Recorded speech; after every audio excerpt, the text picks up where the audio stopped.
You guys should check out that song Susanna by Sauti Boy.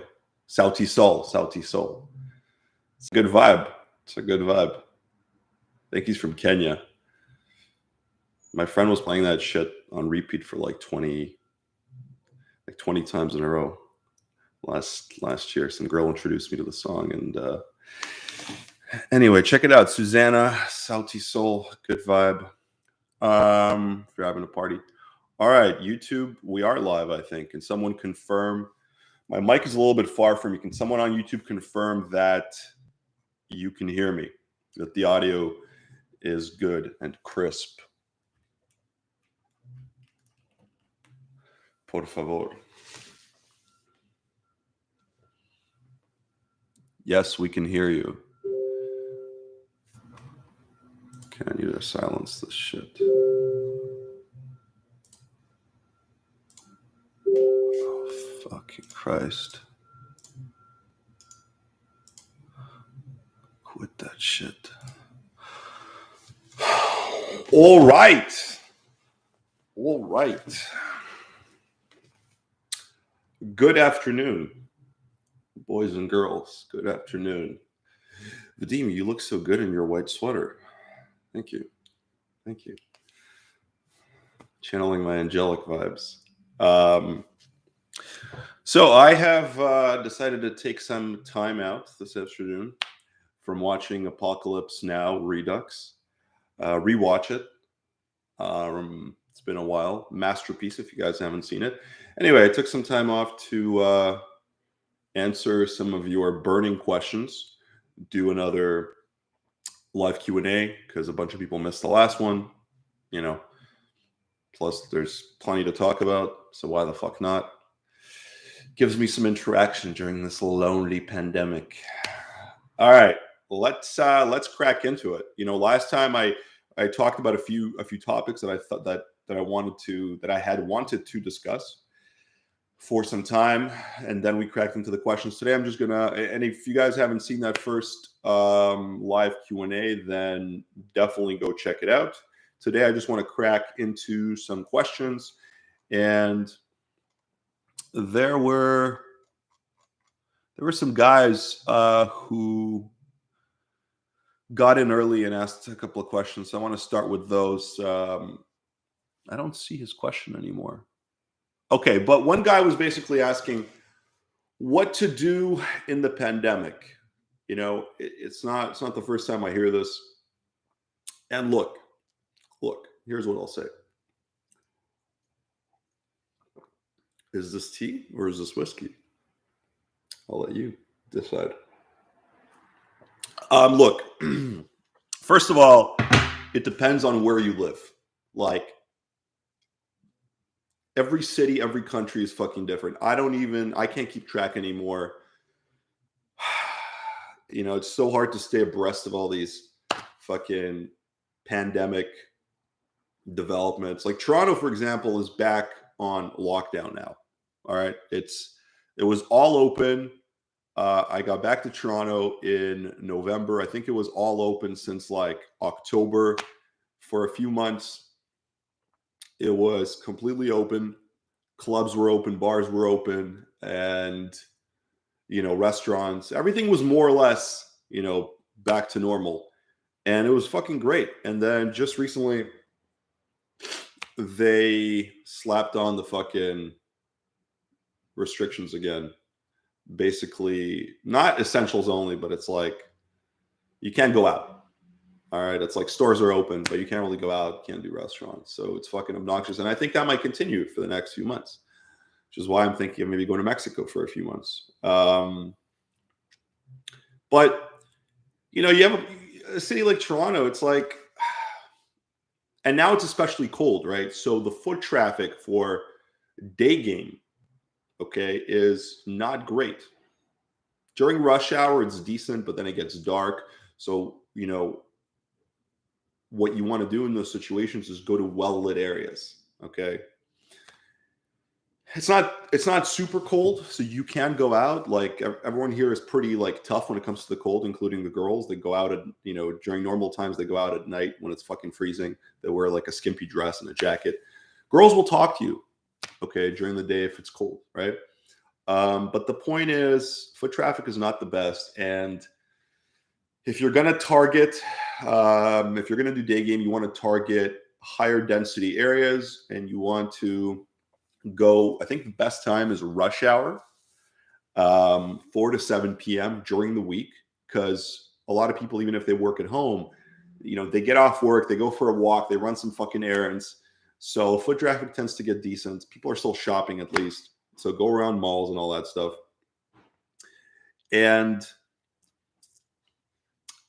make sure that if it's dark, it's a well-lit area, because otherwise, like, you want the setting to be optimal. Otherwise, girls are more easily scared, creeped out, all that shit, right? Naturally. So, and then the indoor malls in Toronto, for example, everyone's wearing masks. Can you game when you're wearing masks? Yes, you can. I've done it. Is it ideal? No. Now, the trick is you want to make sure the girl sees your face. You don't want to be wearing a mask. That is a big no, no, no, no, no. You're already a stranger with potentially some questionable vibe, right? You might be working on this thing. You want to optimize what you can optimize. So you want to make sure she sees your face. And yes, maybe security at some point will come up to you and say, hey, you got to put your mask on. But you got to take a gamble, right? So at least the girl can experience your vibe. Tell her you thought she was cute, at least from what I see of you. Then as it builds a little, you can be like, so you're going to give me a little sneak preview, a little sneak peek. But otherwise, you compliment her on her eyes, on her body, etc. Not ideal, not pleasant. I personally don't even like indoor malls. Some guys like it. I really don't like it, even though the foot traffic can be quite good. I'm more of like an outdoors day game kind of guy.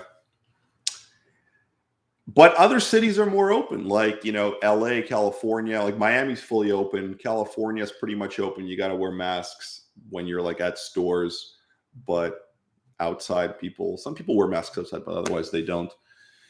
And at night, I heard that nobody's wearing the masks inside. Chicago is similar. So the US is generally better. Europe, I know, like it's pretty extreme, at least some parts of Europe, Western Europe. Not sure about the UK, but Germany and France has been pretty bad. And yeah, Eastern Europe. Basically, do your research, know your city. And that's another point, is you can relocate, okay, if you want. If your job is remote,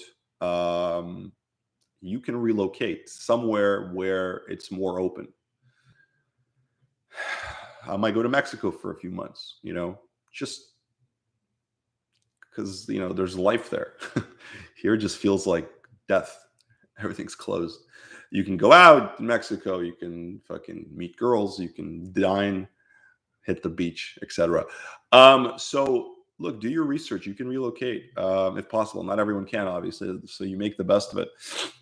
Go to where the people are. You can do online game, obviously, but I don't know if you guys know this. I've said this before. I am not a fan of online game. I think for the most part, it is shit. It is shit for the most part. Okay. Watch my video on online game if you haven't. Like, if you have absolutely no choice, that's one of the caveats. If like lockdown, no one to fucking talk to anywhere, sure, go on online game, optimize it to the best of your abilities. But, unless you're like super good looking on online game, that's where like looks are super important, right? Because the girl has nothing to go off of other than your looks. Like, even me, the fact that I'm bald very definitively hurts me, especially with girls under 25, right? It's like, if a girl these hot girls have their pick of the litter, they've like tons of guys, every guy is swiping on them. So if they can get a guy who's like, taller, better looking, has hair, they'll discriminate against race. They'll discriminate against everything. Okay. At that point, it's like they have nothing to go off of other than your looks. Bio is like 15% of it, 15, 20%. So yeah, make the most of it, especially if you're a better looking guy and you can get some good pictures. But otherwise, you just won't get the same ROI, not even close, as you would in person, as far as quality girls, as far as experience, as far as learning and growth. So, yeah, and I think one of the questions was like, what about gym and all that stuff? Well, if gyms are open, yeah, you can do that. Library, like wherever, technically. Just be careful. Don't shit where you eat. You know, if you work out at that gym and you're not exactly very calibrated, okay, you don't know how to flirt well. You don't know how to gauge things appropriately. You don't want to start hitting on too many girls, sabotaging things, making girls feel weird and uncomfortable. They may complain to management. It'll just be a bad vibe. Okay. So, you know, be careful with places that you frequent. Coffee shop, gym, your workplace. You certainly don't want to practice too much at the workplace, you know. Okay, I hope that answers your question. It's shitty, guys. This pandemic is shitty. Make the best of it. What's that fucking thing? Yeah, make lemonade out of the fucking lemons, guys. All right, this other question. Have you been hanging out with porn stars? And I clarified, have I or have I been lately? I don't know. I guess I'll answer both. Have I been lately? No, I have not been lately. Have I in the past? Yeah. There are a couple of instances. Have I personally slept with any porn stars? I don't remember. I think like one or two girls might have done webcamming. I guess that's porn of some sort. I slept with a couple of strippers, I remember. They were pretty cool. Her and her friend, we ended up swapping with my friend and I. That was pretty fun. But porns, I had a buddy who was dating a porn star. So I guess I hung out with her and one of her friends at some point. And I had another friend actually in LA. He was in the porn business. And yeah, there were a couple of instances where he brought the girl he was with or one of his friends from the industry along.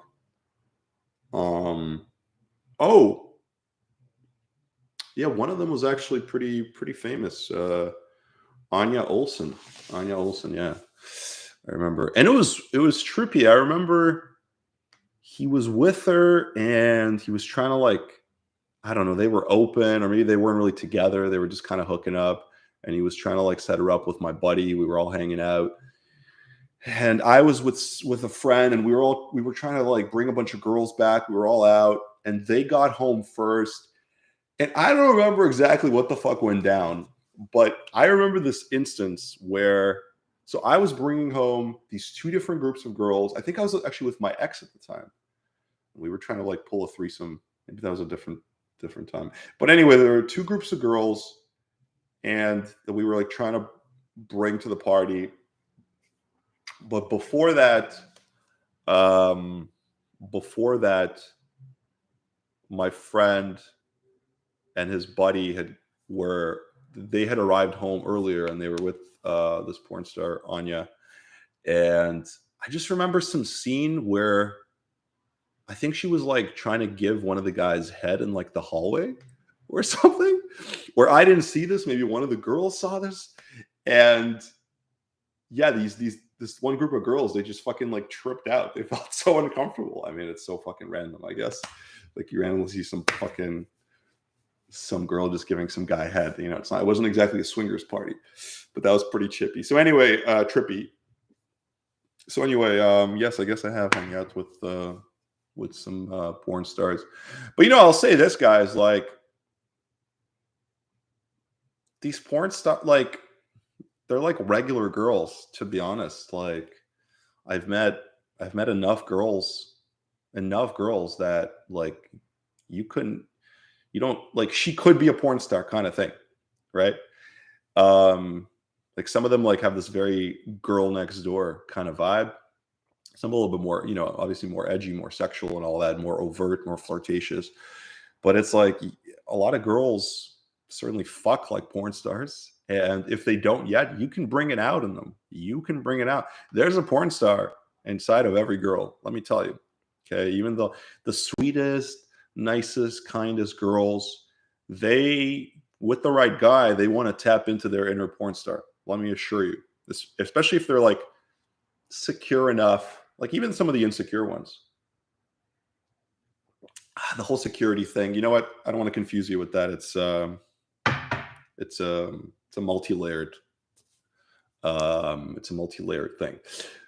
Forget that for a second. But basically, yeah, you can bring it out on them, you know. And like in the honest chemistry course, I actually talk about this because I have a whole bonus video on sexual chemistry, as in like everything to do with sex. Okay, everything to do with sex, and I talk about this idea of combining edgy with affectionate, which is super powerful. Gets girls hooked. Okay, so doing edgy shit, rough shit, dirty talk, all that stuff. You know, a little choking, hair pulling, all that stuff that girls, you know, like and respond to. And then balancing that with like affectionate, like caring, you know, soul gazing, like putting her hair behind her ear. You know, you can call her baby. Will you come for me? Will you come for me? You know, I talk about a bunch of things there, but just like a bunch of affectionate things where it's like you've got this like eye contact is very key, where you have this like deep connection with the girl. Okay. And that balance, that dichotomy of edgy and affectionate, oh my God. So powerful.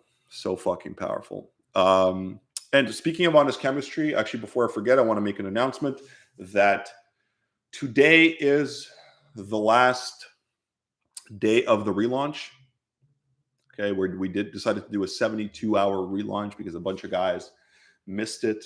The fashionably late crowd, they missed it. They weren't paid on time. A bunch of guys actually asked for a payment plan. So we decided to include a 3-month payment plan, which is cool. So today is the last day. It expires. We're closing registration again at 11:59 p.m.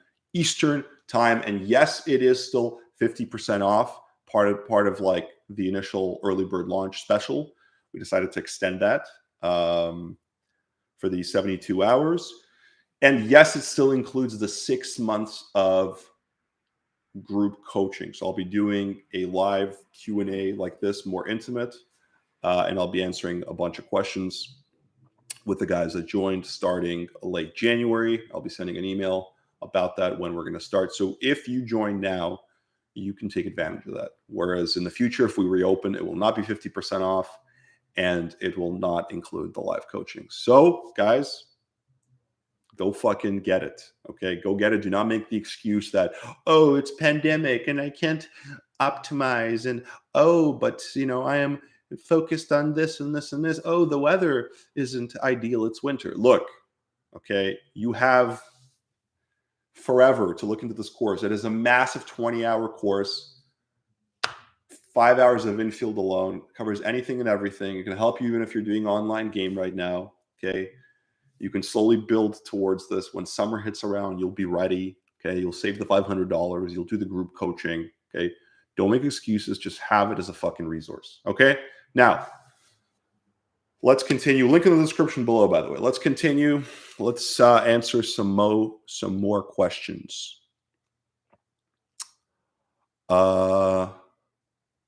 Some guy says, I've got some spicy questions for you today. Well, where are the questions, bro? I don't see them. Any advice on how to pick up non-drunk girls? The fuck does that mean? Richard Matthews? The fuck does that mean? It doesn't matter. I mean, sure, okay, alcohol. Look, when you're in a nightlife environment, first of all, not every girl is fucking drunk. Some are like mildly intoxicated. Some are actually sober. Yes, some are actually really drunk. You don't want to be talking to the girls that are super drunk. That is no bueno on any level. Okay. But girls that are like drunk or mildly intoxicated. Yeah. So at night, like this is what I call other stimuli. Okay. And this, of course, contributes to emotional and physical arousal at night, right? Because you've got music, you've got guys hitting on the girl, you've got, I don't know, some drama with her friends, you've got all kinds of socializing, you've got alcohol. Okay, so all these stimuli contribute to the woman's arousal, and of course, she is generally speaking more receptive to socializing, right? She's been socially lubricated, if you will. Okay, but that's like a minor contribution, to be honest. It's not like that makes it that much easier. It's a minor contribution. So, I mean, just talk to whoever's there at night, and then during the day, that's if you want to talk to non-drunk women. Well, during the day is the best time to practice. Okay, day games is a different animal. I mean, we don't need to like get into all the intricacies, but the point is, fucking go during the day, or you can do happy hour game like 5 to 8. I mean, girls might have a few drinks there, but they're still relatively on the sober side because they're among like professionals, right? It's like where professionals go. It's actually a really good place. Again, during the pandemic, you know, depending on the city you're in, it's probably not as poppin' as it was before, but it is a great spot because you have a bunch of like cool, smart, young professional girls who are also really bored, and they work a lot, and you can really stand out in that kind of environment if you know what you're doing. And they won't be that drunk, right? They don't want to potentially embarrass themselves amongst people that they might know in the industry, so they'll maybe have a couple of drinks, okay, tops. And that's another great place. So day game, happy hour game. You can go to like various events, some yoga conventions, some art show.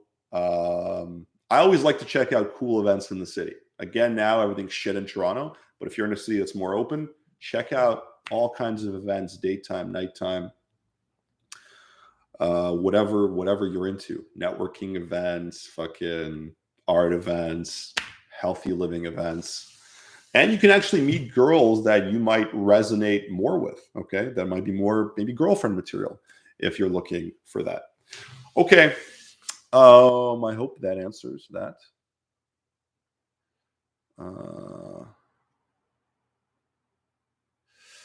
How to pick Richard Matthews.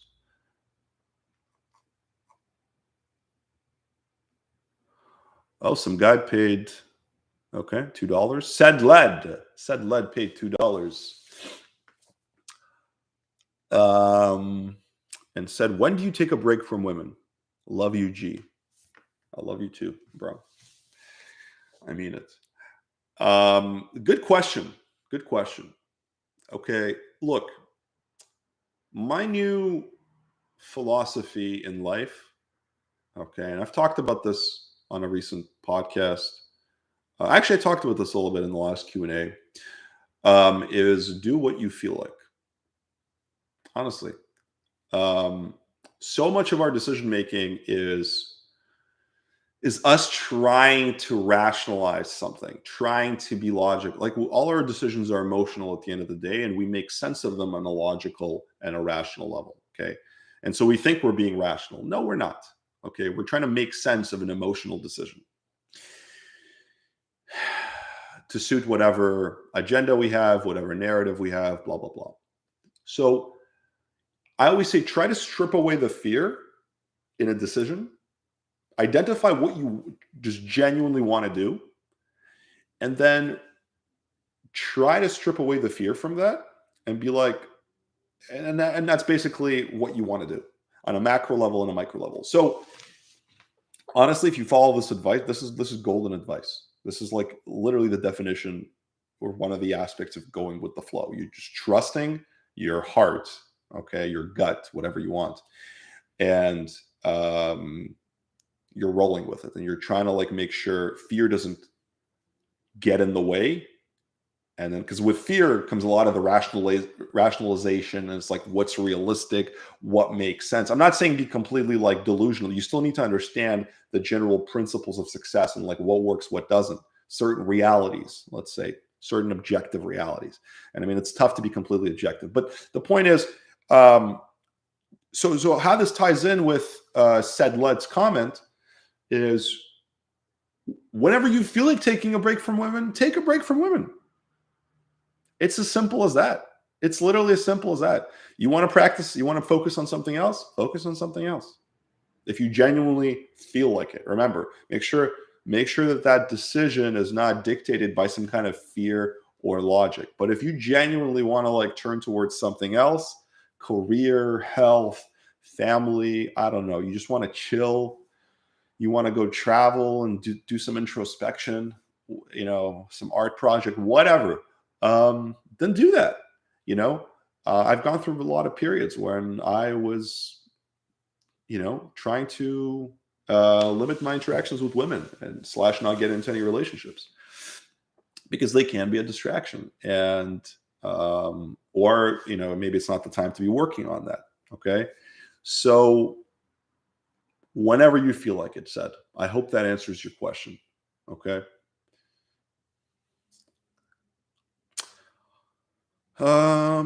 Let's see. How do you convey your job in positive light? How do you convey your job in a positive light if you are unemployed at the moment? Okay. Alex AC asks. Okay, well, again, my whole thing is radical honesty for the most part. Okay.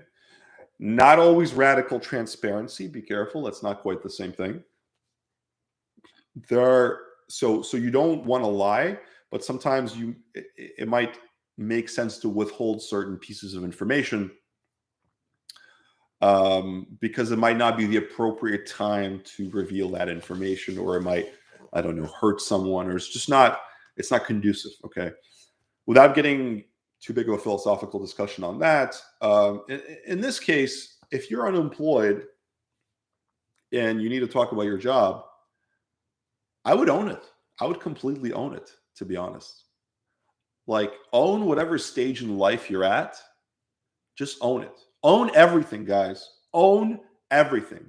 Completely, 100% own everything. You do not need to impress anyone. This is not some woo shit. This is truth. You do not need to impress anyone. You do not need everyone to like you. Okay? You do not need everyone to like you. You do not need to get along with everyone. You do not need to win over every girl. Okay? So long as you are 100% congruent with what you're doing, that's the only thing that matters. Parents, friends, girls, strangers, doesn't fucking matter. So if you're taking a break, if you're soul searching, okay, say that. Oh, I'm just taking some time off. I'm not sure what I want to do. I don't know. I'm just soul searching. You know, might travel, might just chill, just chilling. I was talking to a client recently. He asked me a similar question. He's like, yeah, I just kind of want to like chill for a few months. So, you know, maybe do a little traveling. And he's like, what should I say? You know, I was like, just say that. Say that you're fucking chilling. You're allowed to chill, aren't you? Like, why should anyone judge you? And if they do, that's their problem. Okay. You know, some people are afraid to say that they got fired. Okay. I was talking to a friend about that recently. Like, so what? You got fired. You weren't, you know, he wasn't like feeling completely happy about his job. And so his performance suffered. He wasn't congruent. And so eventually, you know, it didn't align. And so he got fired. It's like, so say you got fired. You know, I had performance issues in my corporate job back in the day because I felt like I was dying a slow death every day. And I've told people that. I wasn't fired, but, you know, if I had been, I'd owned it. I eventually just kind of quit after 2 years. Dude, whatever it is you're doing, you know, just own it. Just say it. And sure, will that result in you not not attracting certain kinds of girls that might be looking for someone more stable in the moment, you know, or it might give off the wrong signal? So what? Okay, you'll certainly attract different kinds of girls who can resonate that, who can appreciate that honesty. Okay, maybe they're in a similar time. Maybe they can just appreciate that time in your life. It's not necessarily a bad thing either. Doesn't make you look like some kind of a loser. Okay. Okay. I hope that answers that question. Is a college a good place to game? Like random colleges, what are the odds of getting, like in random colleges, what are the odds of getting kicked out? Ricky Ticky asks. Ricky Ticky. Yeah, college is a good place to meet girls. I mean, why the fuck not? I personally did not actually take nearly as much advantage at the time when I was in university. I had already started being exposed to all this, gaming and success with women stuff at the time and personal development. I got exposed to it like at 18, to be honest, and like on and off, I was trying it. But mostly I was going. So I went to university in Toronto, just like on the outskirts of Toronto. It's actually not a very good area. It was close to where I was living in the suburbs, and it was like a good business school. So my parents like go there. In hindsight, I guess not really a good decision because didn't have much of a social life, at least at the university. But long story short, so I didn't take as much advantage. My school did have a lot of hot girls. It was just more of a commuter school, but technically you can go around Canada, and it was a big school, 40,000 people, and a lot of colleges in Canada and the US, probably in Europe as well, are similar, right? If it's like a good size university, your anonymity level is quite high, to be fair. Okay. I mean, don't go ham in the cafeteria on one specific day for 2-3 hours, go like hopping table to table. You'll attract some unnecessary weird attention. You'll actually end up sabotaging your interactions. Like, be somewhat smart and intuitive about it, in moderation here and there. Depends again where at the university, again at the library, maybe a couple of approaches, more discreet. But if there's some kind of like a, walking area where like a lot of like people pass through, you can do a bunch of approaches there. Again, don't do anything too risque, too crazy, okay? Because you don't want to be reported, right? Because girls might be more sensitive on campus these days. Everybody's so fucking sensitive. So, don't try to say some super polarizing, raunchy shit to a girl. She might take offense to it and go report you to security. Okay. So be a little bit more on the tame side. But yeah, why the fuck not? And you can join frats, you can join some kind of clubs, you can go to events. Yeah, so I personally didn't do much of that. I mean, the university had the potential for it, but I was just so like, I was in business school and it was brutal. It was just so brutal. And I just thought education was everything back then. And I cannot multitask, to be honest, guys. I'm a really bad multitasker, very one-track mind. So if I'm in the headspace of school and I'm just like juggling, all my courses and the workload, it's very hard for me to suddenly like disconnect and go do a few approaches. To be fair, had I allocated specific times to go out and game, I could have made it happen, to be honest. But for me at the time, it was more of a weekend thing where I'd just go downtown and go out with my friends there. But yeah, absolutely. Like, again, the smaller the university, the lower the level of anonymity. So you want to be extra careful. Okay, if it's like 1,000 people at your college, tricky. Okay. Whoa. Some guy just paid $50 for this question. Damn, bro. Do you have any dating apps installed or strictly cold approach? How are you coping with the lockdown in Ontario? I answered this question earlier. Have a look. I do use, I have used Hinge in the past, and I've dabbled with all of them, to be honest, mostly Hinge, and I have it right now, but I'm not a fan of online dating. Results are not nearly as good as in real life, even for me.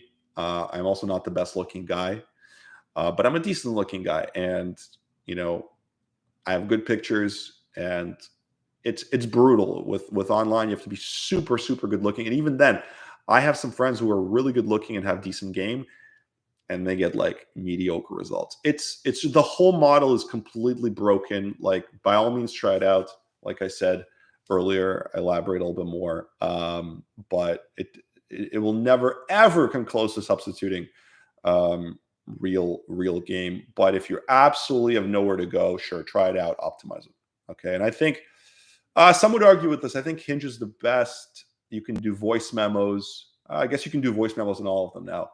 I think if you go premium on all of them, I think some people said Tinder Gold or Platinum is pretty decent, and try to optimize it to the best of your abilities. Okay, let's continue.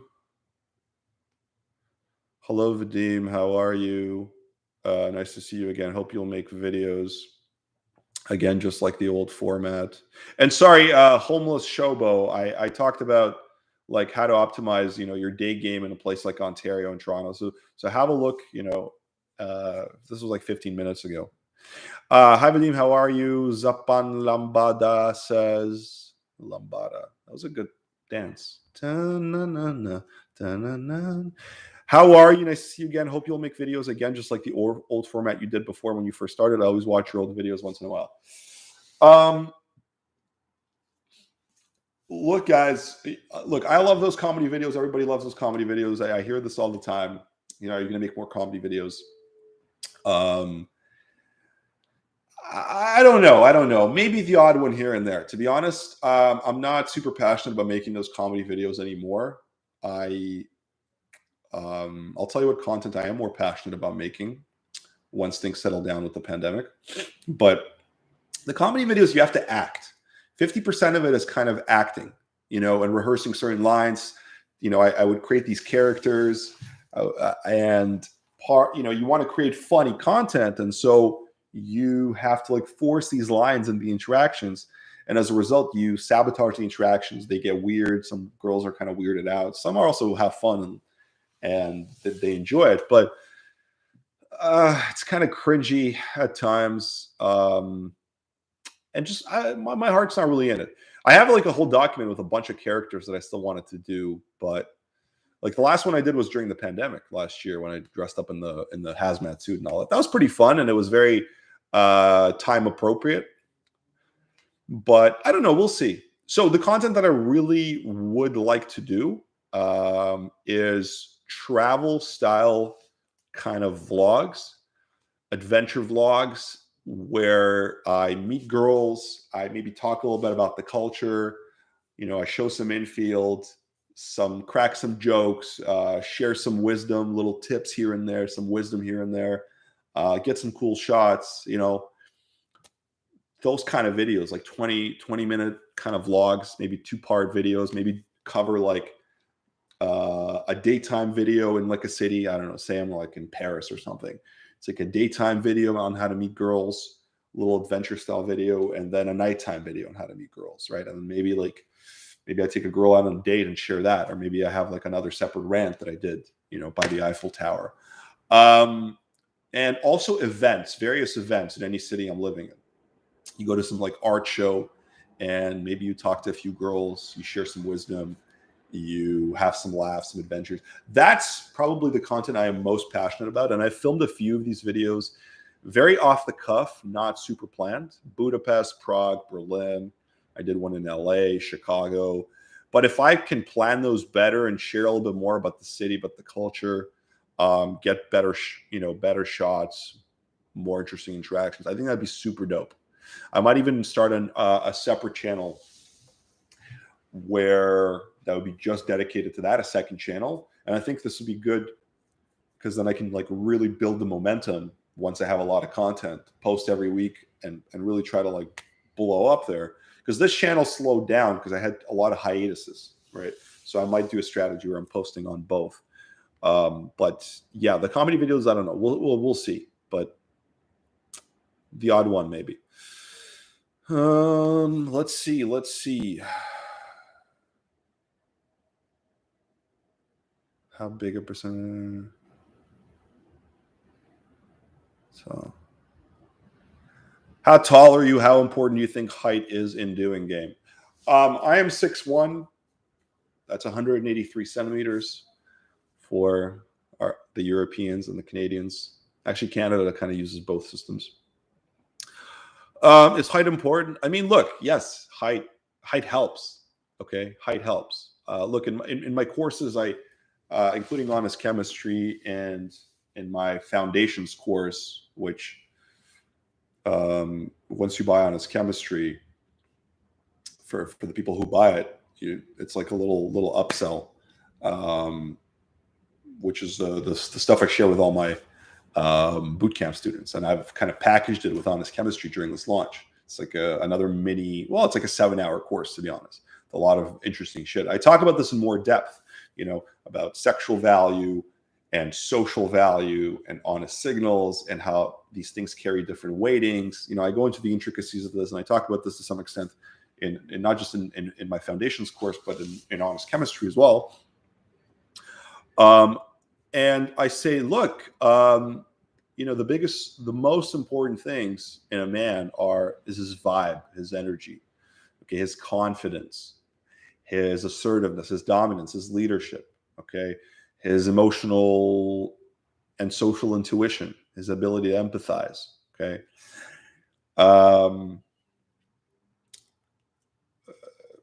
And I lost my train of thought here. Yes, okay. But, there are but there are, and I would call that like, your sexual value and your honest signals, right? Your honest signals are how you make the woman feel, okay? And I talk about this again a lot more in Honest Chemistry and in my foundations mini course. But but social value, right, which is like 30% of it, let's say if I had to put a number on it, does include things like money, looks, money, status, height, ethnicity, belonging to certain subcultures and groups and professions, having access to certain kind of resources, the clothing you wear. And see, those things, it's more about what they imply. And sometimes when a woman doesn't have a lot of time, like she has to make some kind of intuitive judgments, right? Based on certain, what I call secondary honest signals. And I talk a lot about that a lot more in the course as well. Like, for example, an online game, right? If a girl, all she has are some pictures, well, of course, all she's going to go off of is your looks, your clothes, how you're portraying a certain kind of lifestyle. Okay, like, do you look social? Do you look like you have money? Do you look like you have your shit together? Or are you some deadbeat? And of course, and height, right? Like women, will generally prefer a taller guy. Will generally prefer a guy with hair. Okay, which is why I don't get as much love online, right? I imagine. We'll prefer a guy who's more financially stable, right? We'll prefer a guy who's better looking. We'll prefer a guy who's white. Okay. Yes, there's racial discrimination. Okay, surprise on dating apps and in dating in general, right? And that's the reality of it. Okay, there's hair discrimination. There's all kinds of discrimination. And so what you need to do, right, is you need to optimize for the things that you can optimize. And in person, that's why online dating is a waste of time. But that's why in person, right, you want to control what you can control, right? Which is your clothing, your style, and your vibe, your vibe and your confidence. So vibe are your honest signals, body language, vocal tonality, vocal modulation, eye contact, facial expressions, and physical touch. Okay. So the honest signals, which is your vibe, and then your confidence, decisiveness, leadership, dominance, assertiveness. Okay. So that woman can feel your fucking presence. All right. She can be like, damn, I feel this guy's fucking presence. All right. So you like show like guys who are shorter, they need to make up for it with that energy, with that like authority. Okay. And there are guys that are shorter that are very successful with women. And I've personally met many of them. Okay. Normal guys, celebrity guys. So is it somewhat of a disadvantage? Yes. Just like being bald is somewhat of a disadvantage. Okay. But you got to make the best of it. Okay. and optimize the things that have the highest return, which is the things that I just discussed. So, and I talk obviously a lot about that in the course, how to build sexual tension, how to be more alpha attractive, how to connect better, okay? How to build rapport and comfort, okay? And communicate in a way, and be vulnerable, right? Connection is huge. It's huge. Guys don't even understand how important it is to be able to build that comfort and rapport and connection and commonalities, and genuinely get to know the girl so she feels like she's understood. Okay, that's one of the three things. A woman wants to be understood. A woman wants to connect. You can only do that when you're genuinely curious about her, when you're radically honest about who you are, when you lay it all out on the table. Okay, and you can do it at an appropriate stages, right? Sometimes certain things may be not appropriate to disclose right away, but soon enough. I'm like pretty open with women, like very early on, first dates. I discuss like certain things, like I'm not afraid to discuss. Okay. So we're talking about a lot of things. Look, yes. Is it a bit of a disadvantage to be shorter? Yes, it is. Surprise. But so what? It doesn't matter. Okay. Make the best of it. Optimize what you can. You can still meet tons of quality women, hot women. Okay. If you're shorter, if you're balder, if you don't make as much money. And guess what? You also don't need to get all the girls. Okay. Like if you're not super rich or have a lot of clout, you don't need to convince yourself that you want these like IG models who have 1 million followers. No, you don't. You have nothing, like you can't sustain that lifestyle. You probably can't connect with her. You don't need her. You just want some like crazy validation telling yourself that, oh, I slept with a girl who has 1 million followers. It's like there are plenty of cool, hot girls that don't have all these followers, don't need you to be some baller. It's like you won't even have access to these kind of women. And it's not a problem. That's not a big deal. Okay, like guys, like seriously, all this shit about like being hung up on your looks and all this stuff, it's like just optimize it as much as you can and stop fucking thinking about it. Like you can control your style, you can shave your head if you're balding. If you're short, you can't do anything about that. Okay, so just own it and fucking work on your voice so a woman can hear you. I had a buddy who was like 5'2", but fuck, he had a fucking presence. Fuck. He would game taller girls. I would see him making out with taller chicks, pulling taller chicks all the time. Like, was it harder for him because he was fucking 5'2"? Yeah, absolutely it was harder for him. But this guy had massive balls. He was super charismatic. He was also creative. He was smart. And he fucking just had this like authority, like boom. Women are like, guys, think about it. Like when it comes to men, okay, this is like a good exercise that I do. When it comes to men, when you hang out with guys, do you care about what they look like? Like, do you really care? No. Like, if a guy is better looking, he's more aesthetically pleasing. That's like, it's like, oh, it's a nice bonus. Like, oh, it's a good looking dude. Okay. But ultimately, what decides whether or not you vibe with this guy, you're like attracted to him in like a no homo way, like attracted to his energy,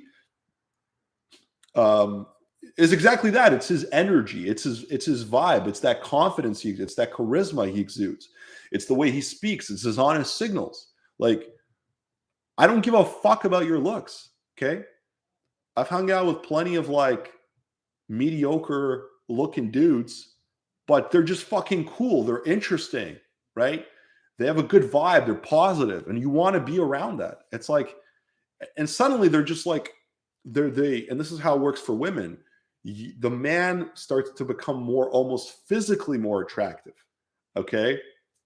In the process, because she's so into his vibe, she almost like starts to like on some rational level starts to tell herself, wow, like I actually am like attracted to these features that he has, to the fact that, to his mediocre looks. Like I've heard girls say, I'm not normally into bald guys, but like I'm into that.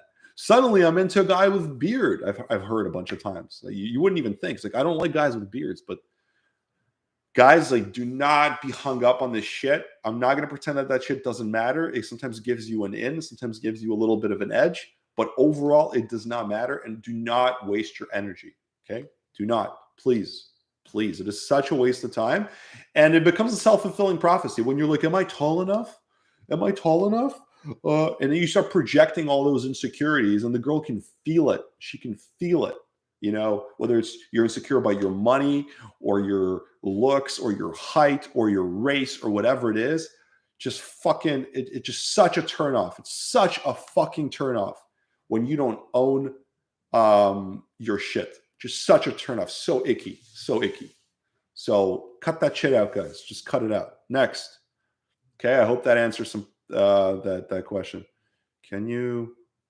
Okay, some guy. What's your opinion on Fresh and Fit? Is it toxic content, or is it great to watch for learning? I don't know. Okay, you know what? I did a podcast with Playing with Fire recently, and I think he mentioned them. I think he mentioned that it is a bunch of toxic stuff. Honestly, I don't know enough about the guy, so I'm not going to comment. But honestly, I will say this, guys. If you see anyone, okay, if you see anyone creating content where they're going out of their way to hate on someone, to hate or judge someone, whether it's like a gender, I think those guys like talk a lot of shit about like women. They're kind of like misogynistic. But if you see anyone creating any kind of content that talks shit or judges anything, okay, whether it's a gender, a race, a system, I don't know, people that hate on banking, okay, people that hate on meat, you know, these like psycho vegans, people that hate on the patriarchy, people that hate on, I don't know, whatever it fucking is. If they're going out of their way to showcase all this fucking hate, that says more about them than it does about whoever they're criticizing. That means that they have some unresolved shit, some traumas, some, I don't know, some deep resentment that they haven't worked through. Okay. It's just so unproductive and so unnecessary. And it's just very ill-fitting to be sitting around hating on someone or judging someone. Like, the world is very complex. Okay. And lots of nuances, lots of gray areas, and there's good and bad everywhere. Like, you know, just like, you know, the dating industry and the pickup industry is super vilified, and there's a lot of bad seeds out there, right? But there's also guys that are doing a lot of good. You know, in banking and finance, there's good and bad, and sometimes a lot of it actually comes down to like regulation. It's like what kind of regulation the government puts in, and what kind of infrastructure puts in. And so naturally, some human beings are going to take advantage of certain loopholes and all that stuff, and you can't even judge them for it, because everyone's just trying to like cope with their own demons in some way, and I don't know, they succumb to these excesses and these. Okay, guys, I don't want to go on this rant. Don't watch anything that's hateful, that's toxic, that hates on anyone. It's a red flag for me. So if that's the case, with Fresh and Fit, I don't know enough about them. I would stay away from that. So I would question it hard, and I would stay away from that. Okay. I was actually just out with a girl recently, and she was one of those. She didn't really know about what I do, because normally I say I'm in self-development. I painted in broad strokes for a woman until it's a lot more serious for her. But she was kind of like one of those like nutty left-winger types with some unresolved trauma from her dad. I started digging a little bit. You know, she would make comments like, "Oh, all men are trash," kind of like as a joke, but kind of like it's not a joke, you know. And you know, she talked some shit about her ex and about her dad, and you know, I kind of in a chill way kind of called her out on it. I'm like, listen, it's not healthy for you to have these views. Okay, it's not all about the patriarchy. It's not all about you can't just say men are trash. Okay, you might have had bad experiences. Generally, we date our own problems. Generally, you know, we talked a little bit about her trauma with her dad. Generally, we recreate the traumas that we had. Okay. So some women, if they had some kind of bad experiences, with their father, maybe he wasn't enough of this, or maybe he was too much of that. They look for that in their partners almost, or they run away from that in their partners to some other form of an extreme, okay, which is like a way of reliving the trauma. And so it becomes this like self-fulfilling thing. And then, of course, they're like, oh, here's another example that men are trash, and men experience all kinds of stuff in the same way with women. So be very careful with hateful and toxic content. It's a huge red flag. Okay, guys, next. What time? It's 4. Damn, time flies. Let's do another half an hour. All right, half an hour. Half an hour. Do you have any tips for older guys, a middle-aged guy, just getting started, feeling great about it all? Jeff, watch my first live Q&A. I talked about age. Okay, I talked about age. Oh,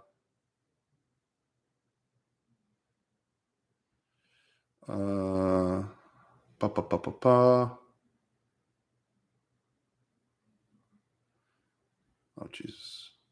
I need to connect to his.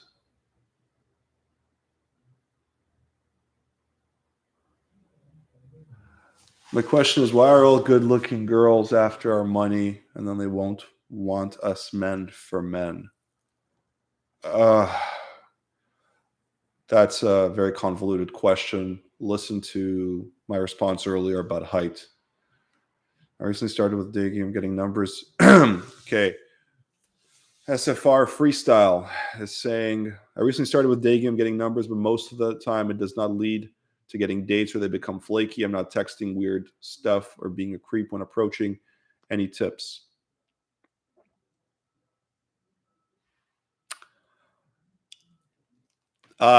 Check out my first live Q&A. I talk about flakes. Okay, I talk about flakes, and I talk about how to reverse engineer and make sense of your interactions and what happened.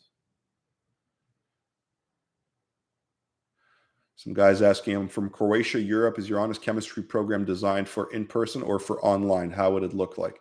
It's designed for both. It's designed for both. My foolproof approach course, I'll quickly mention this, but my proof of approach course is more about meeting women and the early stages of every interaction. And honest chemistry is all about building chemistry on the pickup. A lot of it definitely focuses on the pickup and on the dates. Okay, so if you're meeting girls online and bringing them to dates, you can use all of those things that I talk about for your dates. Also, all those same things apply in relationships. So it's about how to interact with women, and actually in social situations in general, how to build romantic and social chemistry and sexual chemistry in any kind of situations. A lot of the same principles apply from the pickup to the relationship itself. Okay, so it's like it's everything to do with that. So again, relevant for both. Do you recommend to learn from a better wing? Asks Hassan. I mean, yes, definitely learn from anybody. Learn from your wings. Learn from worse wings. Okay, learn from guys who are not necessarily as good as you. Okay, I've learned from, like, be careful though with wings, right? Be careful. Sometimes wings do certain things right, but they don't necessarily know what they're doing right, or they might have some other understanding of it. If you can try to make sense of it in your own way, definitely take some inspiration from other guys and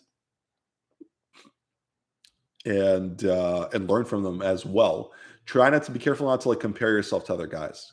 Okay, everyone's different. Everyone's on their own path. So don't get into that. Like, oh, he's getting this, I'm not getting that. You can draw some parallels for sure. I've learned from guys who are not as good as me as well. It's really interesting what you can pick up from all kinds of guys. All right. Because everyone has their own style, their own approach. And yeah, it's really cool. By all means, go out with other guys. The thing you want in a wing, most important thing, positive, proactive. Okay, positive and proactive. That's the most important thing. I just came on the show. Sorry, I came on late. That's why I missed what you were talking about. Some guy says, be brazen. How can you do a day two during a lockdown in Toronto? Be brazen. Very good. Yes, I talk a lot about being brazen, guys. Is there an ideal age period to have a kid and a wife? I kind of touched about this in the last video, but not necessarily. I talk more about, like, you know, when to be in a relationship or how to juggle multiple girls if that's what you want. There's no, look, I will say this, okay, for wife, kids, marriage, all that stuff. Look, like, serious relationships can be a beautiful thing, can be a very, very rewarding thing, amazing, right? If both parties are in the right headspace, and they're in alignment and they're radically honest with each other, and your heart's really in it, you're on the same page about shit, okay, which is hard to do, and it's rare because people find themselves at different stages of their lives and they're afraid to communicate honestly, and as a result there are all these root problems, and as a result there are all these symptomatic fights. But what I'm saying is, where I'm going with this is, like, decide at what point you think you might want to. Okay, let's work backwards. Generally speaking, any emotionally healthy and respectable woman, I'm generalizing here, but this applies to probably 90% of women, is going to want to have kids at some point. Okay, if you have not come to terms with this reality yet, come to terms with it now. Okay, and she's going to want to have a kid before 35. Okay, the clock is ticking. When you're in your late 20s, the clock is ticking. Okay. So you need to line up your life, okay, in a way where you need to think about when might you be ready or might be okay or very open to the idea of kids. Okay. Because even right now, I'm, like, open to it, but I don't know when. Maybe in the next 5-10 years, I feel like I might be ready. You never truly know. But you have to kind of estimate, okay? You have to estimate, like, next 5 years, am I ready? Okay, am I ready? Like, do I feel like I found my path? Do I feel like I've made a lot of progress on my path, my career, my finances? Have I lived? Have I seen certain things? Blah, blah, blah, blah, okay? And so you must find a woman. So say you're, I don't know. So for me, I'm 34. Okay. Let's imagine I decide I'm okay having a kid by 40, 5-6 years. Okay. That means that right now, if I'm looking for a serious relationship, that means the woman needs to have that kind of runway. Okay. So if I want a runway of about 6 years, then I'm looking for a woman who's, like, latest, I don't know, 28, 29, but that's pushing it. A woman might want to have a kid at 33. So maybe it's better 25 to 27. It's kind of that sweet spot where she's, like, already more mature. Women, mature faster than men. So women, like, after 25, they're a lot more interesting, a lot more, they know what they want. They've developed themselves, etc. So that's kind of how I would be going about it. So you need to think in the same way. Whatever age you're at, decide, okay, when do I want kids? And this is the runway you need to work with. Okay. Maybe you'll find a partner, and you can discuss it. Maybe you'll find a partner that doesn't want kids, but I wouldn't bank on that. And I would definitely have that discussion earlier on. You don't want to be with a woman who's 30 years old, and you're like, she wants to have a kid in, like, 2 years, and you're nowhere near ready, and you guys don't talk about it, and then it's like, oh, surprise, 2 years later she's, like, breathing down your fucking neck, and you're resenting for it, and she's resenting you for it because she doesn't know if you can fucking commit. You hear about this kind of shit all the time because people just don't have the balls to be radically honest with themselves, with people, to discuss, to fucking communicate. Okay. So fucking key. It's a big thing I talk about in honest chemistry, is, like, just communication. Okay. and honesty with yourself. So there is no ideal time. You need to decide for yourself. You want to have kids at 45, then line it up that way, right? Let's say next 10 years is probably not. Then don't look for any women in their late 20s and early 30s for a relationship. Unless you very explicitly said it's going to be very casual, and even then that can get very messy because women might get attached and have expectations. So do what you feel like. It's up to you, but just think a little bit strategically so you don't fuck yourself over or the women that you're with. Let's do night game versus day game, ?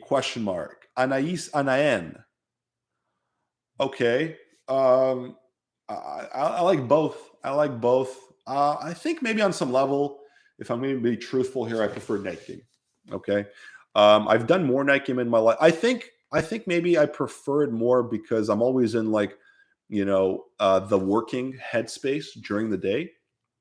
I'm more in the working headspace, and so it's hard for me to disconnect and go out for a couple of hours and go and talk to girls. Like I said, the prime time I believe is rush hour, 4 to 7. But sometimes I'll start my work days at 12, and I'll work late. Saturdays are pretty good though, but Saturdays I'll sometimes be working as well. But nighttime I can just go out at night and I can really disconnect. Okay. And if you're in a good venue though, if you're in a good venue, you can have a high concentration of cool girls in one place, and there's just more momentum and more energy. But day game in certain good spots can be really good. Some parts of Toronto in the summers are amazing. Chicago, what's it called? Miami, Brickell, fucking great day game. Look, you can eventually decide. So first of all, I want to say both are absolutely necessary for your development. They're two different animals, and they both work different kinds of skills, and you should do both. Absolutely. Absolutely, you need to do both. Only when you get really good, then you can specialize, or then you can do something that's more in alignment with your lifestyle or what you like. Some guys don't like louder environments as much, so they might just prefer to do day game, go out a few times a week. So both good. I would say both can convert well as far as dates if you do it right. A lot of guys make this mistake, for example, at night of just fucking around and building some sexual tension and flirting and button pushing, and they don't connect, and they don't build rapport, and they're not vulnerable, and they're not honest with the woman. They think that somehow at night, you can't do that, or it's not appropriate. Especially sometimes you have girls who are also kind of jokey and button pushing, and they put on some facades, and they think oh, well, I need to sustain that. I need to roll with that. It'll be weird if suddenly I get all real with her. It's no, bro, get real with her.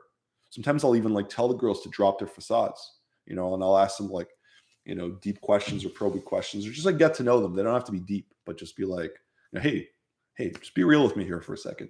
All right. So how was just asking them normal questions and building rapport? A lot of guys make that fucking mistake at night. And so as a result, they don't get good leads. It's girls will have fun with them, but then the girl is doesn't even remember who this guy is because she knows nothing about him. She's completely disconnected from him. Okay.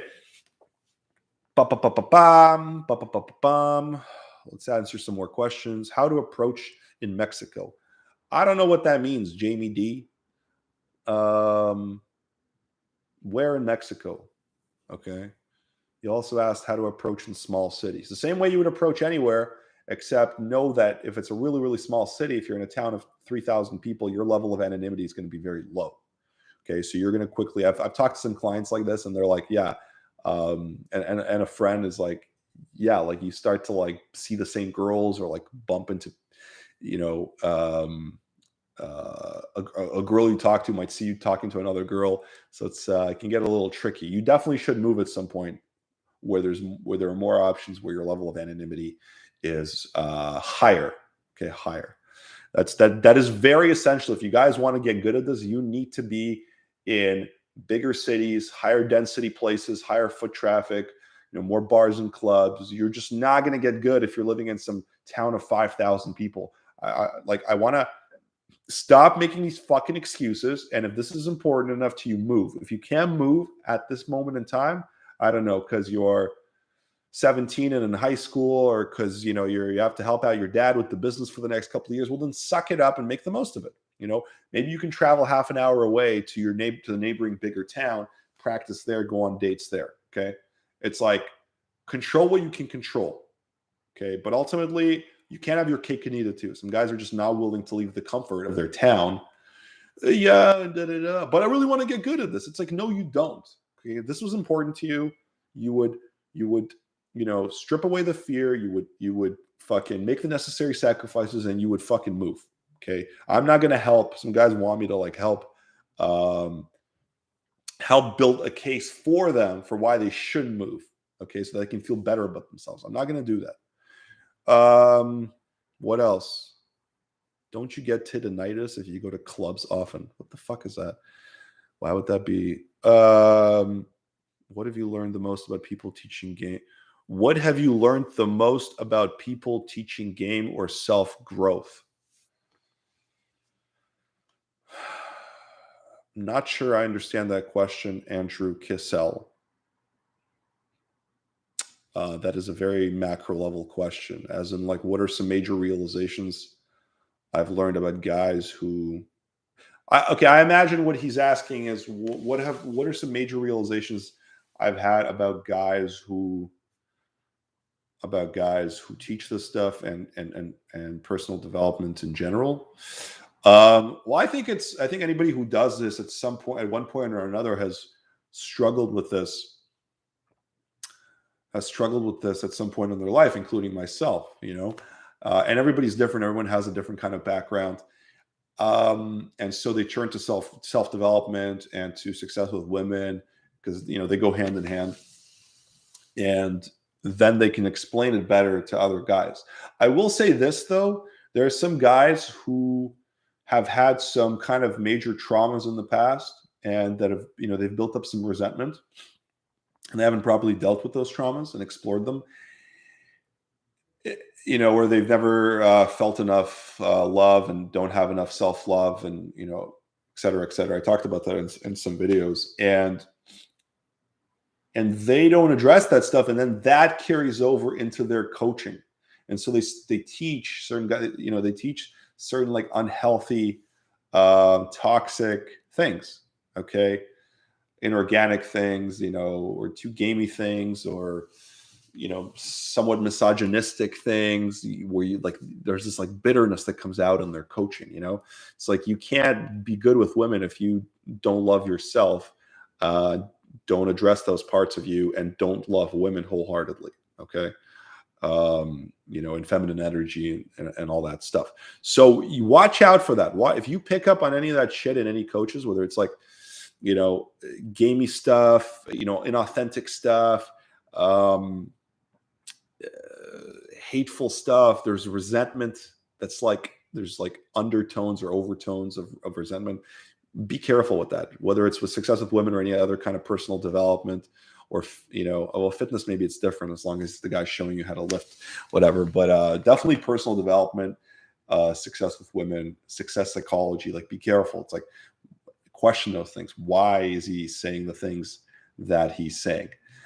And I would also say that be careful for anyone who tries to tell you how to live your life and passes any kind of judgment. And I touched on this a little bit earlier when I talked about just people who hate or who judge.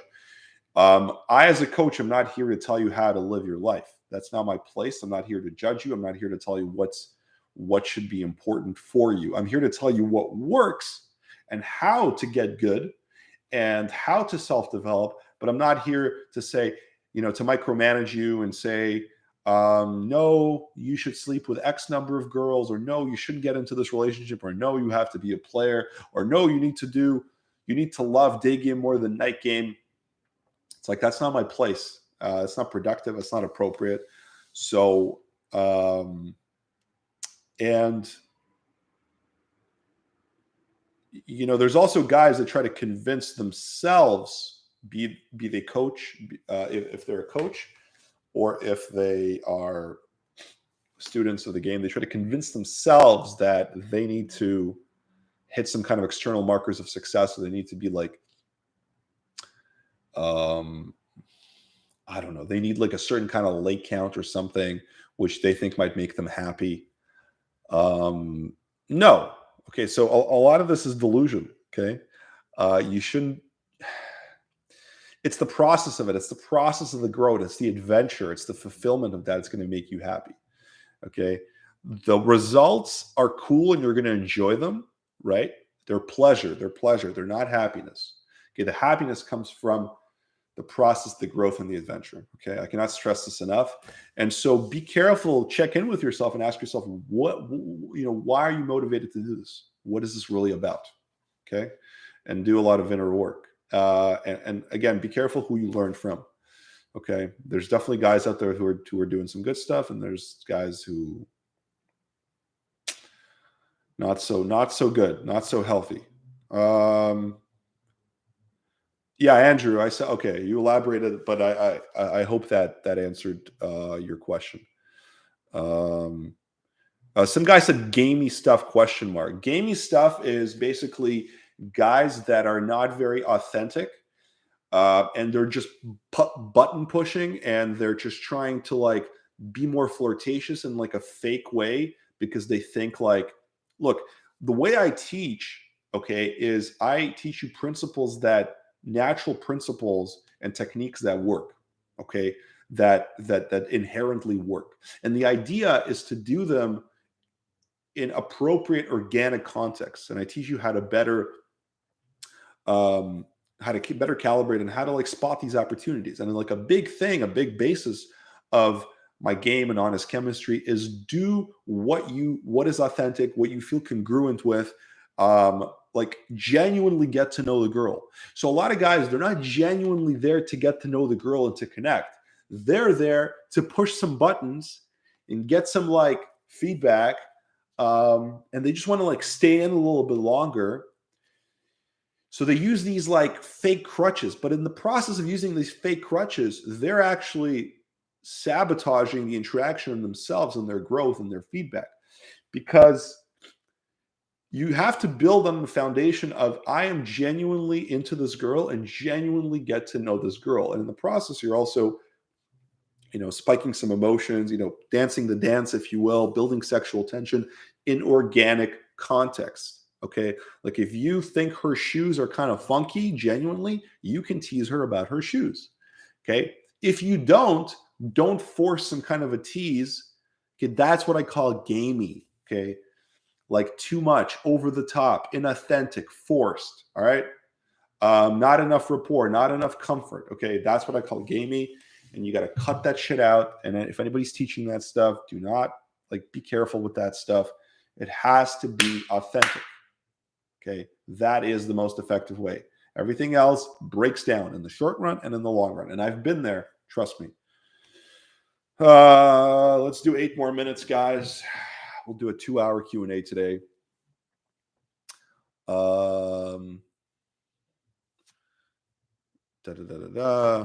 I struggle with opening up about myself with people in general. Gabrielle is asking. So I want to do this to develop my personality, but I really want to start getting results already. So question on next comment. Should I focus more on the sexual tension or comfort part of the course?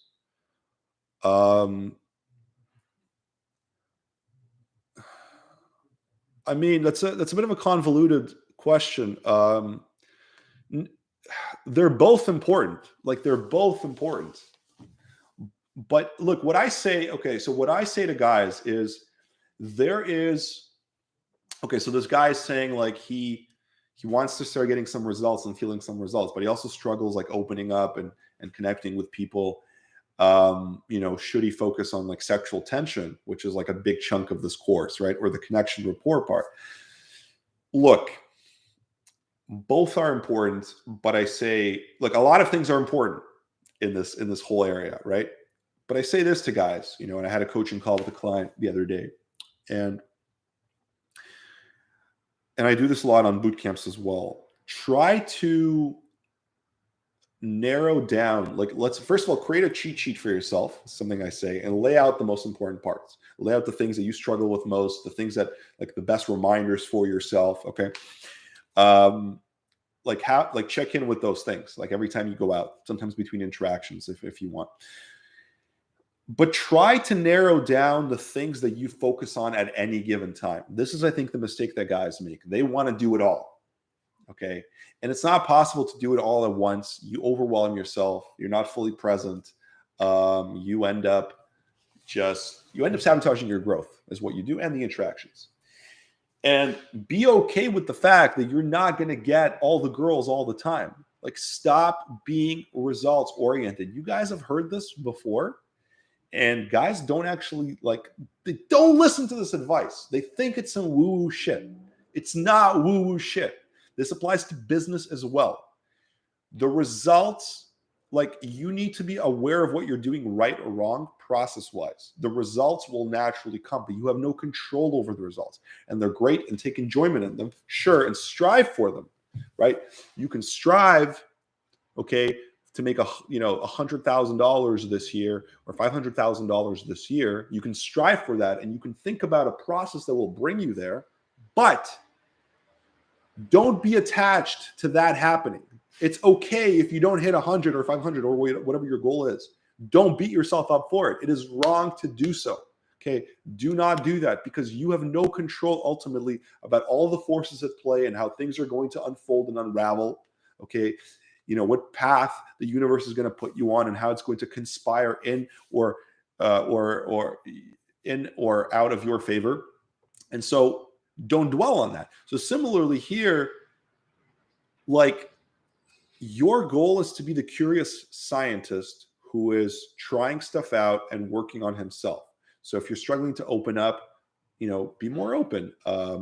Be like, you know what? You can do a month where you can practice one thing, maybe a couple of things, 2-3 things.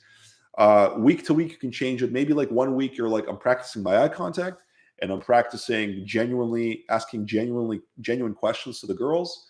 And I don't know, speaking slower. Okay. Maybe for 2 weeks or a month, you practice that, because that's the thing you struggle with most. Okay. Sometimes if you're speaking too fast, I had a client, he was speaking too fast, actually, just recently. And it's like, if you don't slow down, nothing else matters. If you don't slow down, nothing else matters. So if he's trying to be there, like practicing his sexual tension and all this stuff, but he's speaking like some, Middle Eastern guy at a bazaar trying to sell you some shit, it's like, it kills the fucking vibe. She doesn't even want to hear what you have to say. So focus on the highest ROI stuff, which usually, and I talk about this in the course, which usually is like, it starts with, like, everything has to come from a place of alpha attractiveness, both your sexual tension and your connection. The alpha attractiveness, you have the 4 big alpha qualities: decisiveness, leadership, dominance, assertiveness. Okay. I talk about this more in depth in the course. And then you have your honest signals, like I said before: eye contact, vocal tonality, vocal modulation, body language, facial expressions, and physical touch.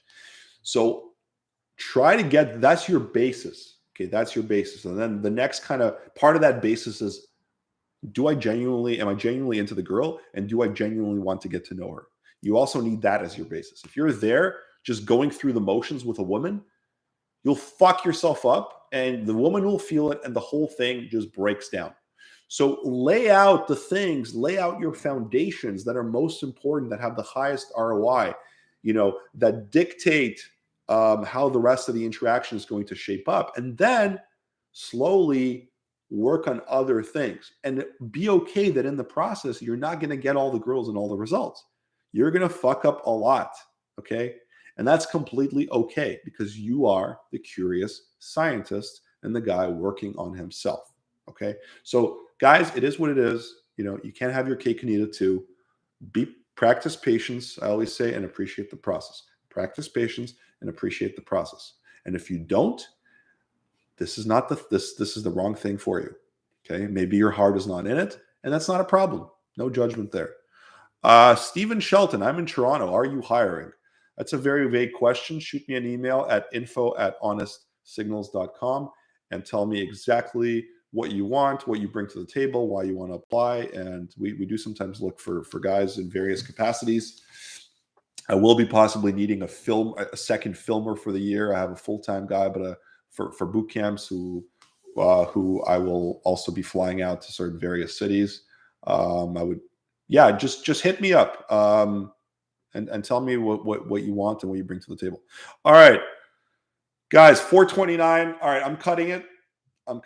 I'm mildly hungover. It's been 2 hours. My head is kind of pounding. Thank you so much. I'll do another one of these in the future, but I am doing 6 of these on the Honest Chemistry course, and they'll be more intimate, so more of your questions are going to be answered. I'm going to be doing one every 6 months, every month for 6 months, starting at the end of this month, and I'll be notifying all the members that bought the course when that's going to happen.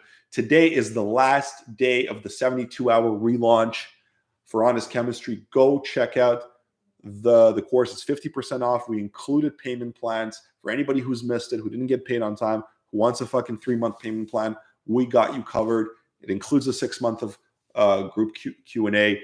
Monster of a course. I put my heart and soul into it. Took me, I would say, 2 years, a year to make it, and then I added a bunch of stuff. And I'll be adding stuff in the future, by the way.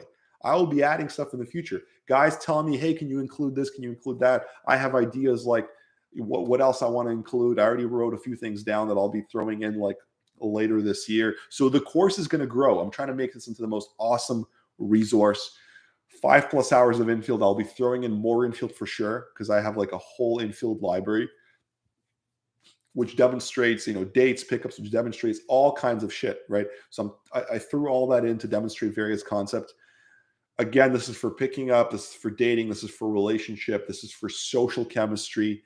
I talk about sex as well. There's some great fucking bonuses where I talk about the different kind of women and the different blueprints. I talk about congruence tests. I talk about how to take girls home. I talk about sex and everything to do with it. I talk about how to text and follow up, and audio and video messages, where you can like really convey your vibe. I go into a lot in this fucking course. I talk about my general, there's a whole 1-hour video on the mantras of success for life and with women, which is very key. And you'll also be able to get access through this, through an order bump special deal for my foundations course, which goes, in a lot more detail into a lot of the foundational stuff. So that's really cool. And, guys, it's a fucking resource. It's 50 off. It's going to be a grand $997 whenever we reopen. Will not include the 6 month of coaching. Okay. Now it's $497, and you can do a 3-month payment plan. So do not fucking hesitate. Okay. Be a man. Do the right thing. If you guys remember Russell Peters. No, but seriously, amazing shit. Amazing shit. I give you guys everything I know, and I'm open to feedback. Shoot me an email, ask me a question. We have a help desk there. Let me know. We have a Facebook group as well. I'll be answering some questions every now and again. Let me know what else you want me to talk about or go more in depth. And I want to make all my courses the ultimate resource for you. Okay. So anyway, go check it out. We close today, 11:59 p.m. at midnight Eastern time. No more fucking excuses. We're going to be closing down for a while, possibly 6 months, because I want this group coaching element to be more intimate. And I want to be fair to the guys who sign up. Okay.